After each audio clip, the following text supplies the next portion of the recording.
এক মাসের ব্যবধানে আবারও বিএনপি চেয়ারপারসন খালেদা জিয়াকে এভার কেয়ার হাসপাতালে ভর্তি করা হয়েছে। তার ব্যক্তিগত চিকিৎসক অধ্যাপক এজেড জাহিদ হোসেন গণমাধ্যমকে বলেন, কিছু জরুরি পরীক্ষার জন্য সাবেক প্রধানমন্ত্রীকে হাসপাতালে আনা হয়েছে। মেডিকেল বোর্ডের পরামর্শক্রমে উনাকে সিসিইউয়ে ভর্তি করা হয়েছে। গুলশানের বাসা ফিরোজা থেকে বুধবার এভার কেয়ার হাসপাতালে আসেন বিএনপি চেয়ারপারসন খালেদা জিয়া। হাসপাতালে নেয়ার পরপরই তার বেশ কিছু পরীক্ষা নিরীক্ষা করা হয়। অধ্যাপক শাহাবুদ্দিন তালুকদারের নেতৃত্বে মেডিকেল বোর্ড তাকে দেখার পর হাসপাতালে ভর্তি করানোর সিদ্ধান্ত নেয় বলে জানা গেছে। সর্বশেষ গত 30 মার্চ স্বাস্থ্য পরীক্ষার জন্য এভার কেয়ার হাসপাতালে আসেন।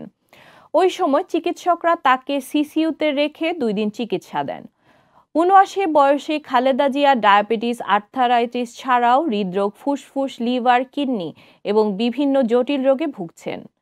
দুর্নীতি মামলায় দণ্ডিত সাবেক প্রধানমন্ত্রী খালেদা জিয়াকে নিজের বাসায় থেকে চিকিৎসা নেওয়া এবং দেশের বাইরে না যাওয়ার শর্তে 2020 সালের মার্চে সরকারের নির্বাহী আদেশে সাময়িক মুক্তি দেয়া হয়।